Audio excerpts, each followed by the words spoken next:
I am an associate member of T3 Trading Group, which is an SEC registered broker-dealer, and a member of FINRA SIPC.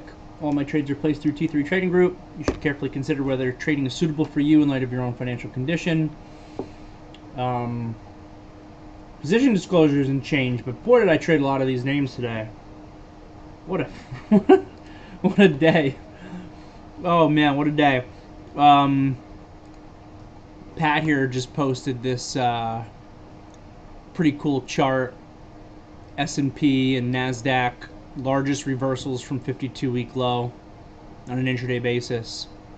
And this looks like it's the 5th largest ever. Crazy. That day in 1962 must have been absolutely insane. I'm surprised that when I Googled that date that there was no like specific major historical event that happened on that day. It just seems like it was just a wild day on Wall Street. But yeah, today made the list. I mean, today was what what a nutty, crazy day. Look at this daily candle. It almost looks fake. It almost looks fake. Massive Maribozu, really big volume, engulfing 3 days of action here, 3.5 days of down action, but starting with just a huge gap down and closing up into equilibrium. Really wild. Today's up there. Today's up there in one of the crazier days of my career. But how many times have I said that in 2022? 2022 has been marked by days that are some of the craziest I've ever seen. So we had the CPI number come out, and it came out hot, and the market careened lower. Real destruction on that, and we hit that point when we were doing the morning meeting where we were $10 extended from the ADMA on the daily chart, which seeing now after today's trading session at 364. I don't exactly remember where it was on the open. So 364, whatever. Let's just say, and pre-market we're well below that. And what I was saying was that the $10 of extension from the ADMA has kind of been that point pretty consistently this year, where once we start getting beyond $10 extended from the ADMA, that you can really start looking for your trades in the opposite direction of the market. It's been pretty consistent. There have been a few exceptions to that, which were even bigger. Going back to the day that the Russian invasion of Ukraine happened, that was also way bigger, but it was way bigger via a gap. I guess kind of like today. Way bigger than $10 via gap. We were $23 extended at the open on the daily chart on that open in February. And then the other day was basically at that low in January was the other really big one. This was on the first real bloody sell-off of the year here in January. SPY put in a low of like 420, 421. The ADMA was at 451, so we were extended by like $20 on that day also. And that was an intraday move, right? You can tell that with the really big tail there. And then you got today. So again, outside of those other 2 days I just pointed out, for the most part, every time we're getting $10, $11 extended, that's kind of been the key. I was worried today that $10 of extension wasn't enough, that maybe we really needed to be patient and look more for like $15 worth of extension. I was really citing the closer we get to 345, the more aggressive I'll be looking for counter trend longs in the market. The closer we get to 345, especially if it could happen pre-market or happen at the open, we would just be so extended on the daily chart that's where I want to be a little bit more patient. $10 maybe isn't enough, and I'll look for that. So we got to 348, not quite to that 345, but we got close. Q's, the Q low here is 354. I was really saying, sorry, 254. I was saying if we could get down to 251, that'd be like $15 plus extension in the Q's, where I could start to look to be really aggressive. And we didn't quite get to those levels, and it made the open a little bit nerve wracking today. Um, Immediately we're getting a little bit of a price correction here with the extension, but that could have been negated in the second bar. It easily could have been, and I think the IWM about did it. Yeah, the IWM did it. Easily you could have been looking at this second bar, breaking that low, and then getting momentum to the downside and getting that test of of the 345 area that we were talking about. And again, the IWM relative weakness, whenever that's relatively weak, it's been a consistent concern for me. And the IWM did do that. You're giving a little bit of a tail here in the first candle, but then breaking lows in the second candle, breaking lows on the third candle, and looking really weak, but coming into this broad daily support. Do we tick new intraday year lows for the IWM today? 162.78 was that low. What do we hit today? 162.50. We did by like 28 cents. So there was certainly that possibility of opening price action. And in some of these stocks, man, like this Amazon sell-off at the open was absolutely insane. It was absolutely insane on this volume. And that's what I wanted to see, actually, if more stocks would do. It kind of seemed like Amazon basically had a capitulatory event at the open. And this is what I wanted to see if the market could do also, where we're opening down so big, that fear, that panic takes over, and as extended as we are on the daily chart and everything else, that we just rip lower on massive volume. And that usually lasts for about 15 minutes, and then you get a pivot, and then you could, look for the capitulatory long setup to come in, and a lot of times that's a fantastic, fantastic trade. So Amazon did that. The IWM gave weakness. SPYs here, though, they bounce, they pull back, they don't break lows. Third bar is a little bit of a rest also. I remember getting a little bit concerned after this third bar that we were resting too much. And, wanted to see if we could recapture 350, right? I know one of you guys asked me, can I go long through 350 on the way up there? And that is the right way to think. And then finally we did it. But I'll tell you, the real key was Pat's call on the VIX. How the VIX acted off the open, Pat recognizing that and calling that out. I know personally that gave me the conviction to be more aggressive on longs earlier than I originally planned to be. So big shout out to our very own Pat on that.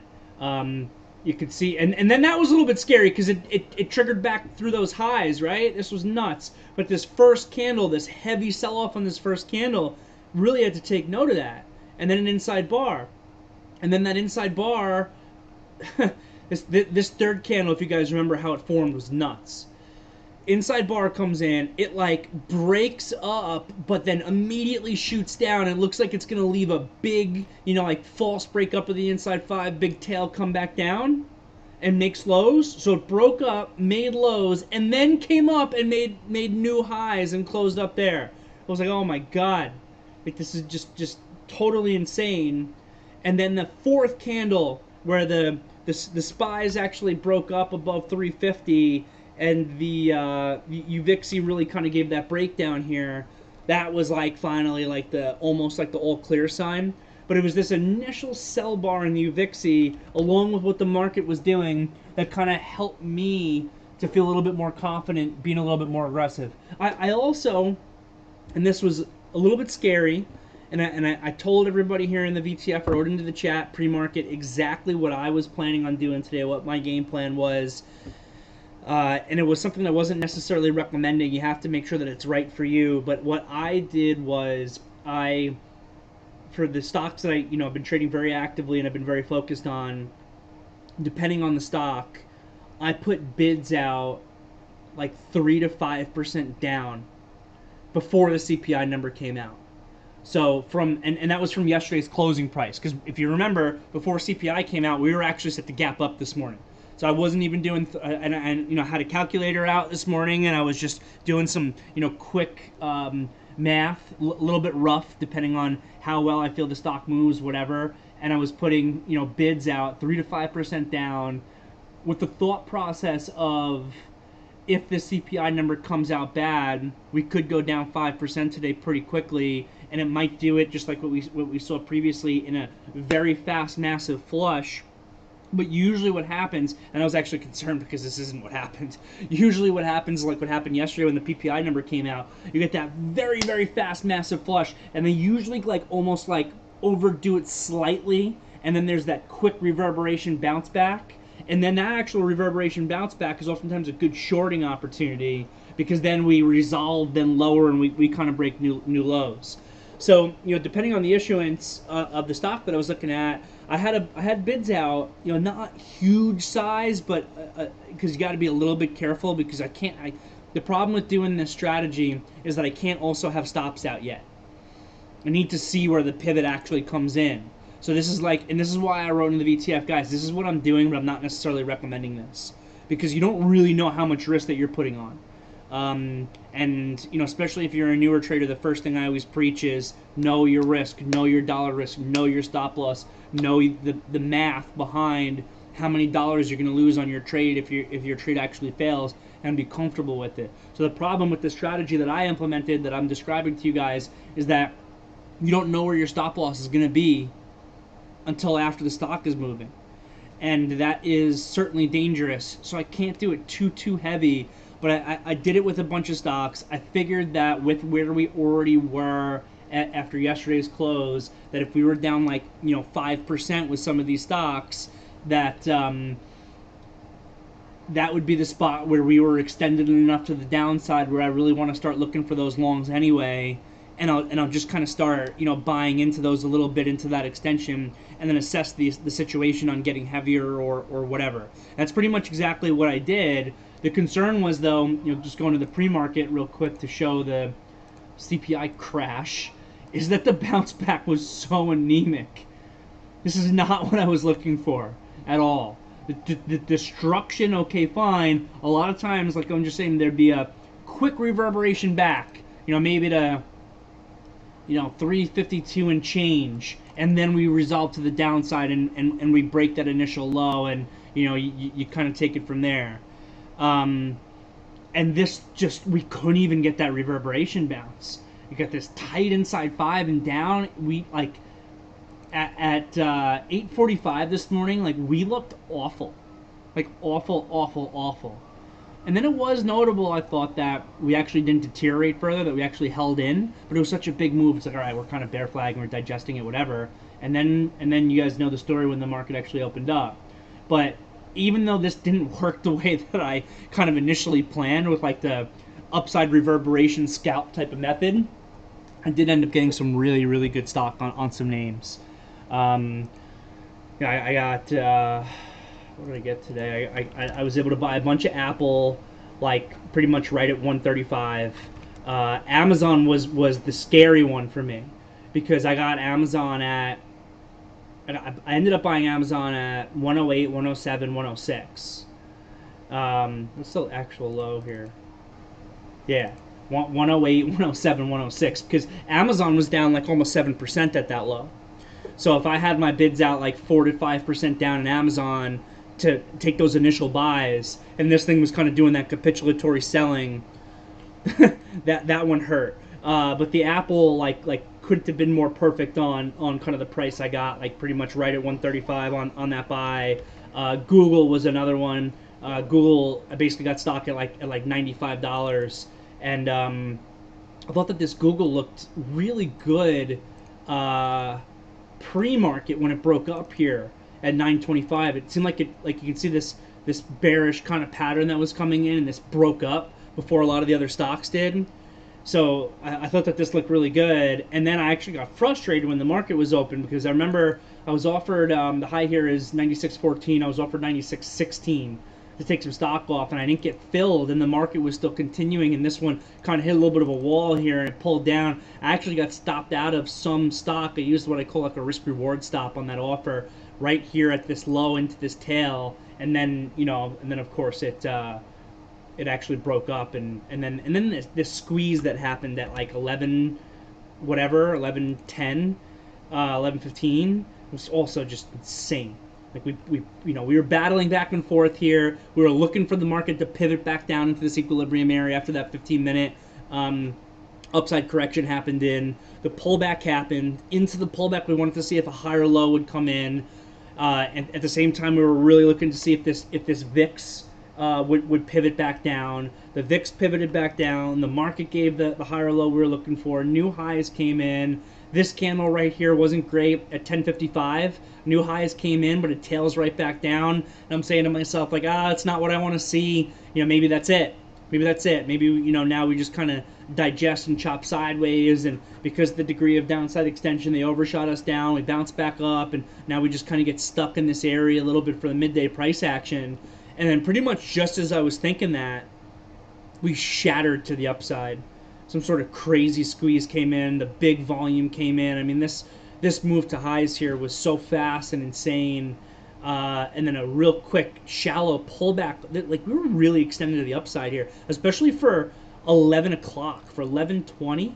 This is a lot of extension for a 5-minute chart to the upside. This high here at 11:20 is 362.72 with the ADMA at 356. That's a lot of extension for a 5-minute chart at 11:20. You don't see that at this time of the day unless, maybe sometimes on like a Fed day at 2 o'clock, get that fast move, you see that type of extension. But 11:20, I don't think anything new news-wise said 11:15. I think this was just a pure technical, holy cow, the market's going green, good old-fashioned up squeeze.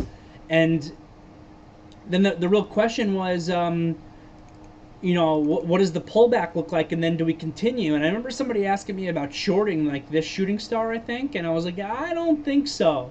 I think this buying might come in and actually be very real at this point. That initial squeeze happened, the pullback happens, and let's see if the real buying actually comes in. And that's what happened. And then we really just kind of continued to trend up all day. And, for myself, I was left with a lot of really good stock at really good prices that paid. So kind of that game plan that I had for myself, even though I feel like we almost wanted that further capitulate, like we wanted what happened in Amazon to kind of happen in the market, and that would have brought your SPYs, down to that 345 and your Qs down to that 251 perhaps, and it really only happened in a couple issuances like Amazon and not the market as a whole. But again, the game plan that I had kind of created, that I told you guys what I was doing in the VTF this morning, coupled with Pat's note of the initial VIX movement that kind of gave me some conviction, really helped me land this market today personally. And I hope you guys did as well. Just totally crazy. I mean, I bought like everything down there. I bought Apple, I bought Amazon, I bought Google, I bought Nvidia, I bought Labu, I bought SoFi, I bought Snap, I bought Pins, which Pins was turned out to kind of be garbage. I was very disappointed with that bounce. Like pretty much everything that I was in, I was taking ads on into that down move, and then when the up move actually occurred, it was just it was really good for me. And I hope that you guys were able to capture this market in a similar way, because I think we did a fantastic job navigating it. We were calling out these FANG stocks. We're calling out this XLE move, by the way, also sick. This energy move, that first move to the upside, totally sick, and then breaking those new highs. And I mean, this was an absolute monster of a leader here. XLE closed up 4% today. Let's look at our percentages actually. SPYs here up 2.6%, Q's up 2.25%, IWM up 2.5% up. XLE I was just mentioning up 4%. That energy move was also like a really good call out, and then Sharir was calling out Shopify at lows for me. Jumped in on that one with an additional ad.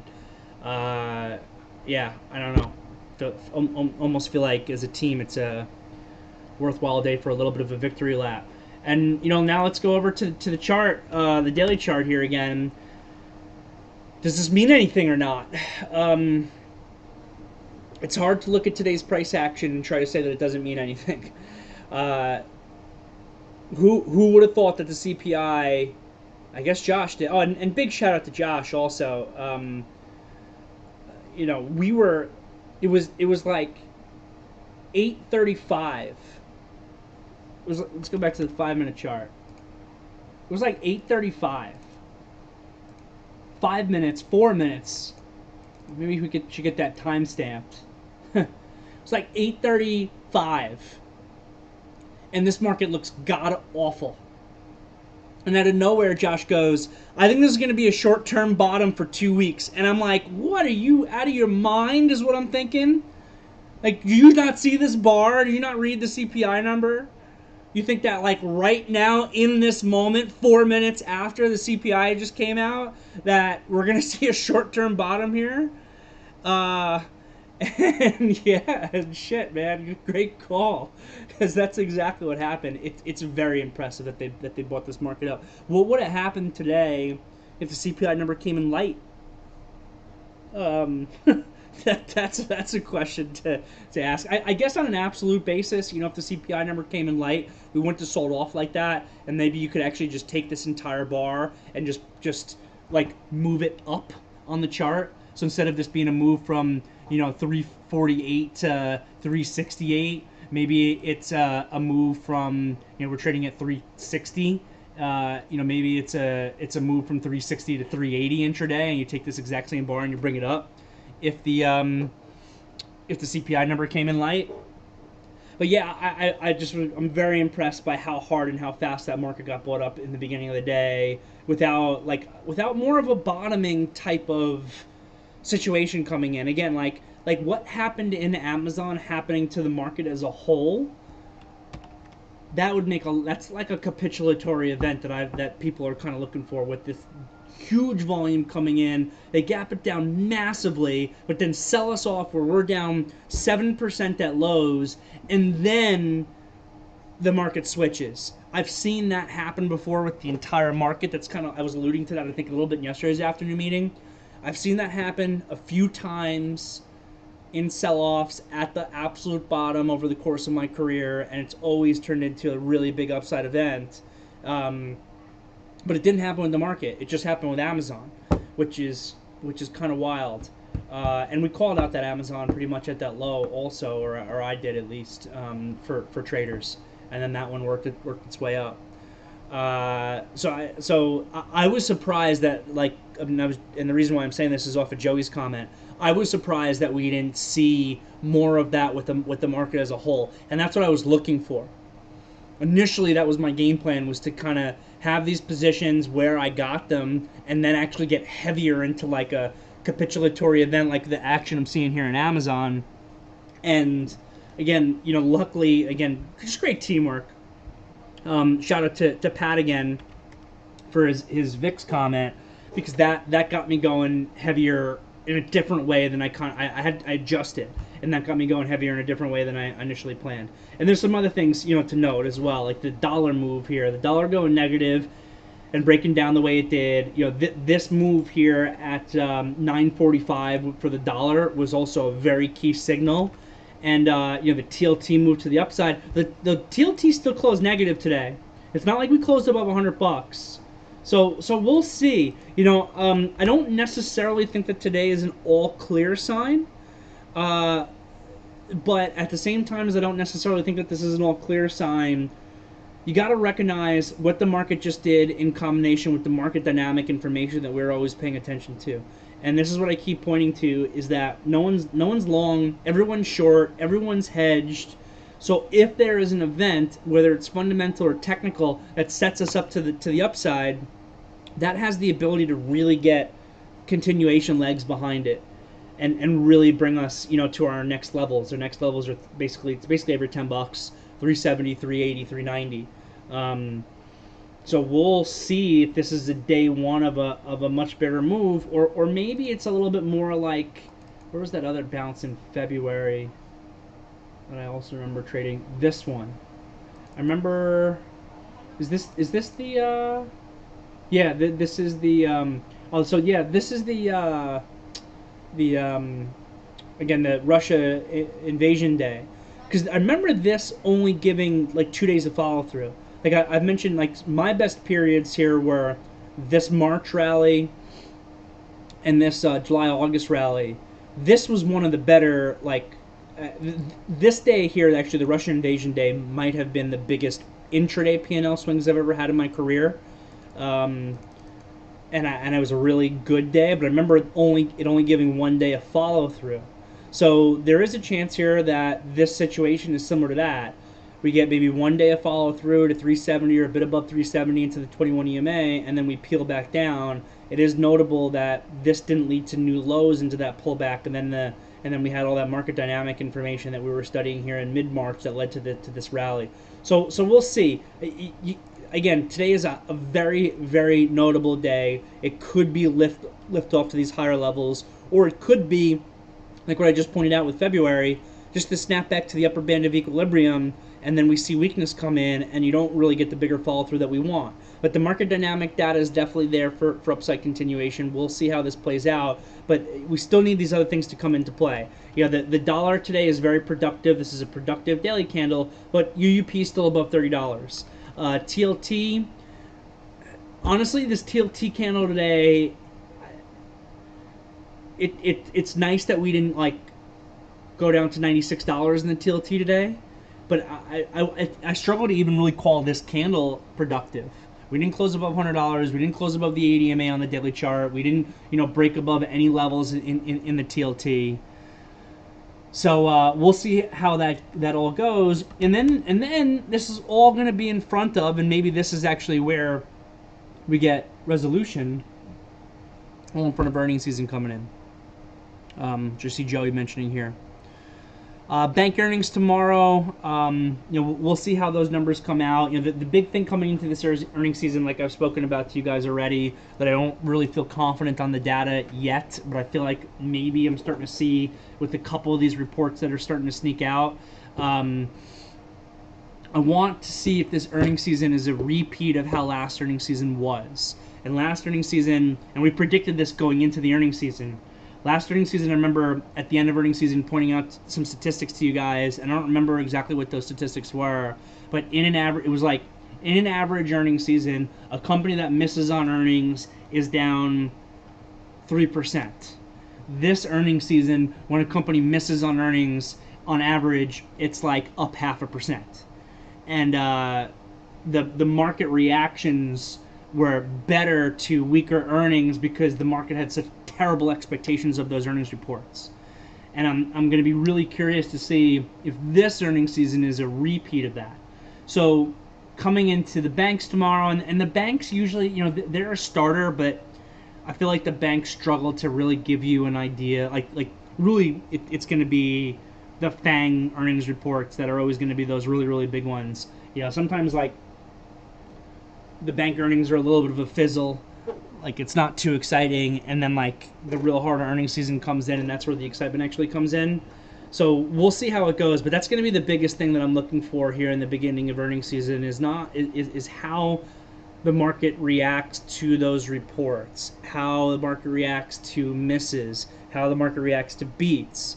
Is it similar to that last earnings season where they're not going down like as much as they should be, because everyone seems to be expecting like the end of the world on these earnings reports, and maybe it is the end of the world. Maybe these reports are going to be god awful, and that is the thing that leads to a failure of this potential up move that we're starting to see after today, or maybe it's similar to last time, and that actually sets us up on a much bigger rally. So that's going to be the really interesting thing to see on the earnings reports. And Josh, I think that's all I got. I thought I had one other point, but I can't remember what it is. So I'll just stop my portion of things there. Scroll up here into the VTF. Mike saying we had some clues with the TLT and the UUP even before UVIXI. Well, the UVIXI clue was literally at the open, but yeah, TLT here with confirmation on that first bounce as well, and UUP with some opening weakness too. So for sure. So I mean, it was those, whether for me it was more the VIX, or maybe for you, Mike, it was TLT and UUP. Regardless, it's those other factors that we're constantly pointing to as confirming factors that have been particularly important for this market, that were also particularly important in giving us the signal on the actual move today.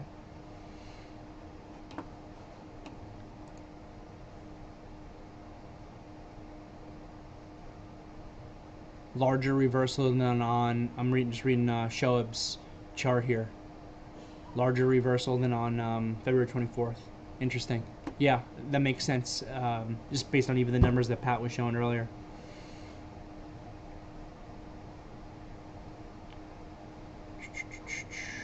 What triggered the longs for me, from Mark? What triggered the longs for me is when we pushed through the 50% retracement. Yeah, and there was plenty of opportunity. You know, there was a point here when we were initially bouncing that I was trying to short some potential pivots because I had these really good longs on. And that's what I said. I said you could try to short here, and then there was one other time, even before the high came in, where I said, you know, the pivot high came in, where I said you could try to short. And I tried those. I tried the Qs twice to the short side and got stopped out both times. You know, this first move here was kind of enough to be able to get your risk covered if you executed well. The second one that I took was not. And you know, it's like we're snapping back to these moving averages. It's a huge snapback. We're still a bad CPI. I got really good longs on. You know, let me try to put some short trades on in the Qs. But the reason why I'm bringing that up is because, I guess, similar to your signal, Mark, to actually then recognize the long with the 50% retracement, it was kind of into that area that I was also throwing in the towel on attempting to put any short trades on.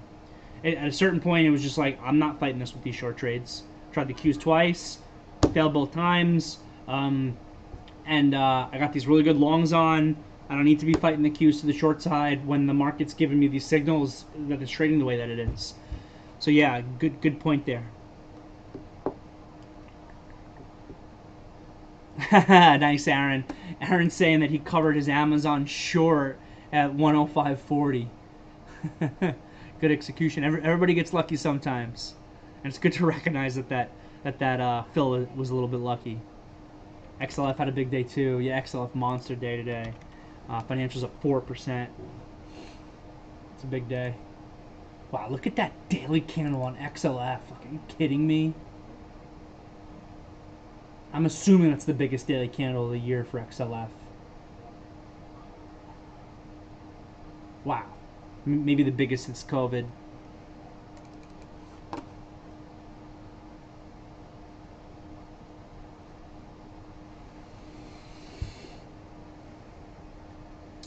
Seemed very robotic there when it was blowing up, short covering. Yeah. Agree. 4 similar events with these wide ranges like today from Shane giving me a link.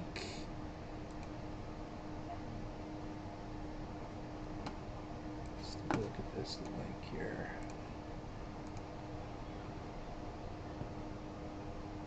One, two, three, four. Yeah, each one of those.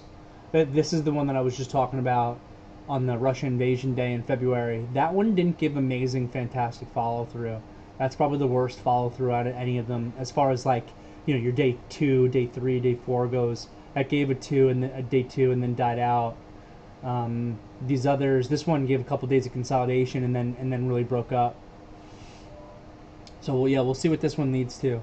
This does not necessarily have to be, and it's interesting to note here that none of these 3 days previously this year, that's not what started the March move or the July-August move.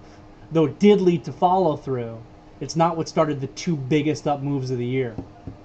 So this could be similar to that also. That's kind of the, I guess, a point of what I was just trying to make before. But thank you for that, Shane.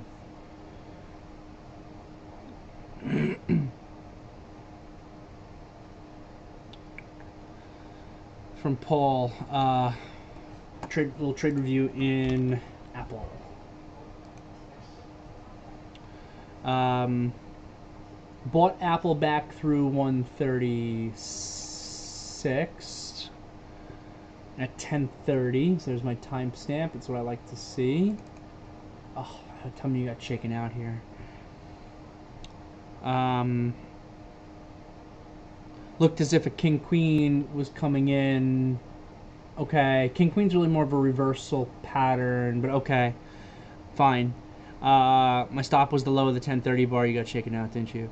As the vol was starting to come in, I was looking for a higher low to be coming in with the understanding that it was tough to buy into the ADMA, but the market wasn't breaking down hard, so it gave me more conviction that a higher low could be coming in. I got stopped out at the low of the 1035 bar, so I thought you were going to say, was there a better place for my stop, or was this just a poor trade to take? I don't think it's very hard. It's very hard. What did the market do at that exact same time? For the market, it would have worked for you for the SPYs. It would have worked for you for the Qs. It would have worked for you for the market. It just didn't work for Apple. Apple tailed you out. So I don't think that the trade's an easy trade. I'll start by saying that. I remember into the pullback here communicating with you guys on what I wanted to see on the upside, and this was more looking at the market. I really wanted to see, yeah, and you got that. We got it with the SPYs and the Qs, but not the IWM. Was that it? Yeah. Okay. All right. So I remember communicating with you guys, watching all three indices. We get the 15-minute correction pivot high. The market pulls in, and we were communicating like into this area is really where we want to see a pivot low come in. The pivot low begins to happen. Go back to the SPYs. What I really wanted to see, and this is kind of what you're talking about, I guess, with like when you're saying king queen. What I really wanted to see was this 1030 bar, when it was beginning to form, get above the high of this previous bar, which is basically a 1025. And for me, I would have viewed that as confirmation of an attempted pivot here, and therefore you could have gone long off that low. And remember, the SPYs ticked above, the Qs ticked above, the IWM did not tick above. And this is in real time, right? So this is before we know that these candles tail back down, watching it in real time. And then I remember going, all right, I got it in the SPYs, I got it in the Qs, I don't have it in the IWM. I need to have it in the IWM. That's going to give me the confirmation. IWM not only didn't give it to me, but then SPYs and Qs tailed back down here. And that made me very nervous. And it was only after that that we got above the tail high that I felt I had my confirmation. So I didn't get the confirmation I wanted at the 1030 bar. I got the confirmation I wanted really by the 1040 bar, because I got like a failure of the confirmation with this tail back down, and then the actual confirmation coming in on the 1040 bar, then when the tail got clear, if that makes sense. So the trade that you took is kind of a trade based off that, right? You're buying basically this 1030 bar when this thing clears above this 1025 high, because Apple's giving you the same confirmation that I saw with the SPYs and the Qs, but we didn't get with the IWM, and not getting it with the IWM is what was making me nervous. And then when the market actually gave that kind of tail back down, Apple did that as well. That's what eventually leads to you getting pushed out. And again, this honestly, and I don't believe in luck in trading. I think that, you know, it's a terrible, terrible habit to ever blame anything on luck. But at the same time, you got to recognize, like, so we've talked. I don't want to go into a whole tangent on luck in trading, because we've done this in afternoon meetings in the past, and we don't got time for it today. But basically, my view on luck in trading is that you will not be a successful trader or not successful trader based on luck, but that when we're working in probabilities and there's all these individual circumstances that are happening on an individual trade, in a one specific individual trade, there can be a little bit of a luck factor sometimes involved. And honestly, for you, Paul, I feel like the fact that it was Apple and not the SPYs or the Qs or any stock that did with the SPYs and Qs there is honestly just like a little bit of like, I'm sorry, it sucks. It's just like, this was just the one that happened to break that low and push you out. And if it was anything else, it would have worked. So I guess the final conclusion on what I'm trying to get across to you is I think it's a good trade. I like that you waited for confirmation. This is the area that we were looking for the pivot. As I say all of that, I think it's a difficult trade. It's a difficult area. It's a difficult environment. It's like as we're coming on the way down, but you traded it probably as well as you possibly could have if you're gonna take it. So I hope that helps. From HD here, your thoughts on yesterday's leaders are not tomorrow's leaders. Yeah, so that is, and that's just historically true. right? It's something that we see in market evolution over time, that, you know, a new regime of leaders potentially comes into the market. If you're, I assume your question is on a big picture, and on a big picture, I don't know. I mean, I certainly am much more bullish on energy than I have been in a long time. I mean, I made for myself, with the help of the team, a really big pivot in how I view energy stocks coming into the end of 2020. I basically left energy stocks personally for dead for years. You know, probably after this peak somewhere in like 2015, I basically entirely stopped trading energy. 2015, 2016, 2017, 2018, 2019, 2020, when oil futures went negative, I totally, I didn't trade energy names at all. They just were names that were like, they were a thing for me in the very beginning of my career, back in, you know, when I first started trading with T3 in 2010. That's when ExxonMobil was still the largest market cap company in the market. Obviously, before, you know, big tech took over and you had these multi-trillion-dollar market caps that we actually have now. But energy is totally switched, and I don't see that changing. I don't see that changing. So, you know, this was not a leader for a long time. I think that this has the ability to be a continued leader.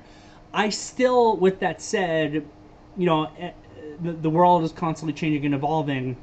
I struggle to see a time in near-ish history where your Apple and your Google and your Microsoft are not involved as leaders. They just have too much money. They got their hand in every business. They have the ability to move into any business. The way that they're able to buy back their own stock, I mean, the way that Apple buys back its own stock is crazy. I don't see them not becoming part of it. And, you know, we just had a period of time here where these growth stocks did so well, you know, led by ARK and everything like that. And I think that you actually made a comment about this earlier today that I totally agree with. I don't necessarily see these growth stocks being leaders like they were in 2020 again in the future, at any point in, I guess, the relevant future. With that said, it doesn't mean that they can't have like really big bounces and really big short squeezes if the if the market conditions are right for it. So I don't see these stocks going back to their 2020 highs, or I guess February 2021 highs. I don't see that happening. The real companies that emerge out of this bubble that the market had will be real companies. They'll stay with us, and they might see that even as they're real companies. It might take them 10 years to see their highs from February 2021. But that doesn't mean that, you know, and I have ARK up. ARK's just kind of the ETF I go to just for like growth in general. We could look at individual stocks. So whereas I don't see these becoming leaders like they were in that period of time, it doesn't mean that in the right market condition that they can't give 100% upside moves. So yeah, HD, I that's my thought process. It sounds like it echoes your thought process a little bit as well. Pat saying that the upside reversal or move is the biggest point move since January 24th, and obviously the market was much more expensive then, and percentage-wise the biggest since March 2020. From Narek here, I really want to try to work with you guys through these questions. I was supposed to leave for a happy hour thing here today, but whatever. On NVIDIA here, I bought at 12.39. Okay.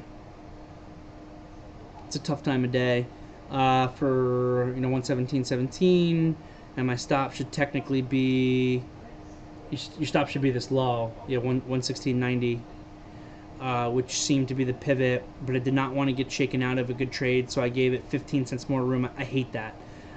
In the long term, while having more loose stops in these types of trades that I have higher confidence in, lead to disastrous results once I move up in size because it's breaking the pivot. So yeah, so I really don't like that.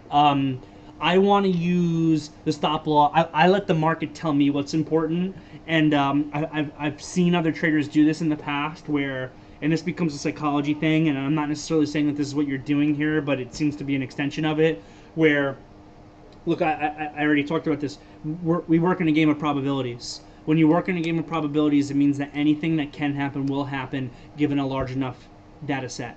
So you will have the trade that stops you out by a penny, right? So what I've seen traders do, and this is bad psychology and a recency bias, is they put their trade on, they put their stop in at the pivot low, and then they get stopped out by 2 cents, and they go, oh my god, I should have given it 10 cents. The next time they do 10 cents, and the stock goes down 12 cents. Oh my god, I should have given it 25 cents. And 25 cents becomes $1, and $1 becomes no stop loss, and they have no risk management in place at all. I do not personally like the random amounts of risk on top of your risk. With that said, I don't disagree with one of the points that you're making here on using a looser stop. I sometimes use looser stops. Usually if I have a choice between 2 stop losses, it's not unusual at all that I'm going to use the lower stop if the lower stop is telling me my idea is wrong. And again, I'm talking about my own trading. You guys got to know yourself. But like what I talk about all the time is that looser. If that looser stop is that the idea is wrong, the tighter stop maybe is that the idea isn't wrong. I know myself well enough to know that if the market didn't prove to me that my idea was wrong, I'll fight the stock. And fighting the stock can lead to really bad results. It has led to really bad results from my own trading. So I will use the looser correct stop a lot if that means to me I have the confidence that I'm getting stopped out and I know that the idea was wrong.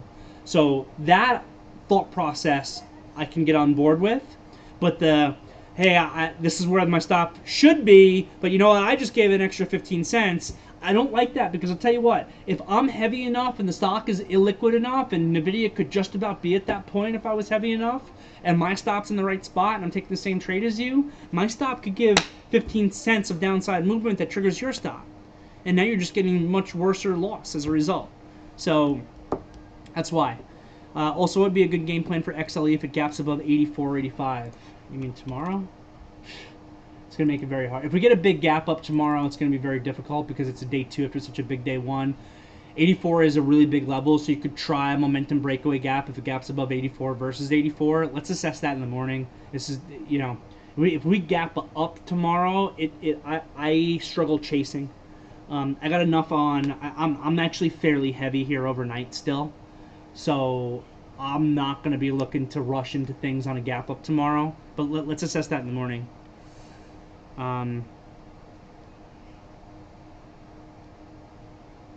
From Rock, I had a hard time staying long. Do you always trail your stops?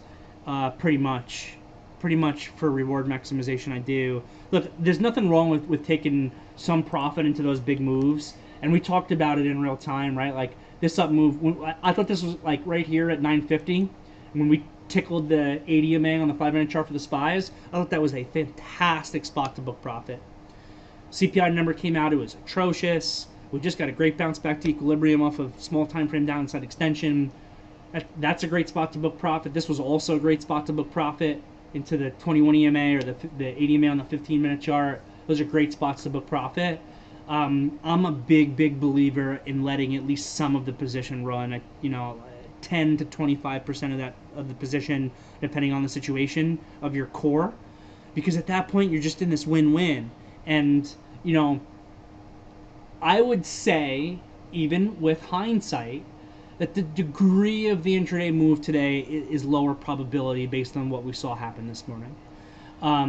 But even on this being like a lower probability situation that played out, if you agree with me or not, let's just assume, even this on being a lower probability situation which played out, to keep 10 to 25% of your position when you're going to make money in the trade no matter what, it just sets you up for such a really good risk reward.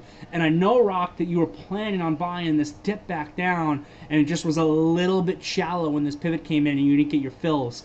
I certainly feel that. I was looking for some further. I got some stock back, another stock I was looking for some deeper kind of add backs that I didn't get filled on as well. I get that. but at least you've still got that core position if it's not giving it to you on that 10 to 25%. Because like I say, you know, a decent amount, you don't need the market to lead to this move or this move off of an initial trade very often for it to pay you a lot of money if you're able to hold 10 to 25% of your position, of your initial position throughout the entirety of the move. If you could do that, it's another fake tail. If you can do that, it just, even on the smaller position, it just gives you such an incredible risk reward that it can make up for a whole bunch of garbage for the rest of the calendar year even. From Mike, I recall the narrative about banks where their profits have more potential with higher interest rates. It's one factor, but it's also the spread between interest rates, and the spread between interest rates with an inverted yield curve is difficult. Never quite felt like it distinguished it from the overall market in the past months. I suppose I kind of expected the XLF to more resemble energy strength. Well, it kind of did today, you know? XLF's up 4%, XLE's up 4%. XLF move is massive today. Do you have any thoughts on that idea, especially with earnings? Yeah, so I mean, we'll see how the earnings report comes out.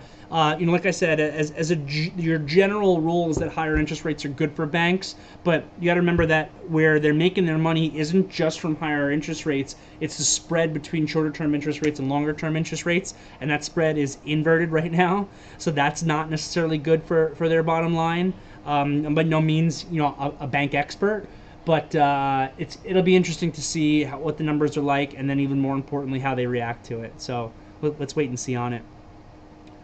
From HD here, Solars did participate today. A sign of rotation back into... Did not participate today. Did not, and those Solars have been on a tear ever since Biden's thing. Yeah, I mean, First Solar, a little bit of a bounce back, but, you know, this is probably more, and it barely closed green on First Solar. Sun runs negative, but this is more like, I commented into the end of the day that I'm actually surprised that the growth stocks didn't trade better. You know, a lot of the times when we're seeing a 2% day in the Qs, we're seeing like growth stocks, and you know, some of these solar names I kind of would put into that category, even if they're a little bit different. If the Nasdaq's up 2%, we're seeing them up 4, 5, 6%, and a lot of them did not participate. Like, you know, Pins was one of the bigger disappointments for me personally. Thought I had, you know, pretty good stock at like $22 in this thing today, and you know, still closed down 3.25%. As an example of, and this has been like a better growth stock, right? There's been an activist investor, it's free cash flow positive, you know. So and there's a bunch of other growth stocks as well that just really did not, you know, participate. This Path is another one. Path made new year lows today. The bounce back in Path is, you know, very anemic. It still closed down 2%. From Tate, as of now, do we know if it was a major short covering or news that caused the initial huge move from 353? We don't know. We don't know this move. We don't know. I know Pat was speculating that he thought it could have been long buying. I'm on the opposite side of that. I think it was more the shorts saying, oh my God, this market's actually going to go green on this, and kind of panicking out of those positions. But we don't actually have data on that, at least not as of right now. We'll see if any data comes out on, you know, sometimes we're able to get data from some of the banks or whatever that kind of shows what type of buying the market was having. So we don't have that data, or at least I don't have that data, at least at this point. So it's just an educated guess. I think that's more of the short side, which that's also more fuel. If the longs actually ever get involved in this market, that's more fuel for upside. But we didn't even see the longs get involved in the market in this entire July-August move. Was more short covering and hedge unwinding than actual longs coming into the market, which is crazy because that was a big move. But it's a very illiquid market, and people were just extremely hedged. So we'll see. Not even a week ago, we had the big option bet rally. That's right. I forgot about that, Tate. Forgot about that. That massive option flow that the Wells Fargo guy was talking about. That was on October 5th. I was on October 5th, and we've come down since then. Interesting. And I got to try to do a fast forward on the questions here because I'm sorry, I really do kind of have to jump from HD. If you like energy, which has been my favorite for the last 16 months, and I'm up huge, yeah, it's been a big focus for us. The OIH names, service usually trade around 2 to 3x the volume of the oil commodity base like Exxon. My favorite is PR. Yeah, I saw you mention that PR earlier. I think that this PR looks great. And for sure, I like the space.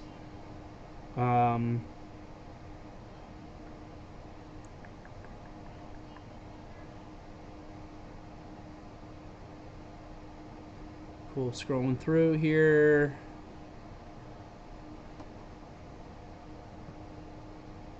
Yeah. All right. From Andrew Lee on the 1960 May 25th, 1962. CPI report came out, and the 28th was a bank holiday. Got you. May 29th was the volatile day. Good information. All right, gang. Good work today. I'll see everybody tomorrow morning. We'll see how we pivot. We'll see what the news. I mean, how we gap. We'll see any new news. We'll see some of these bank earnings. This week has been crazy. Go enjoy yourselves tonight. You deserve it. See ya.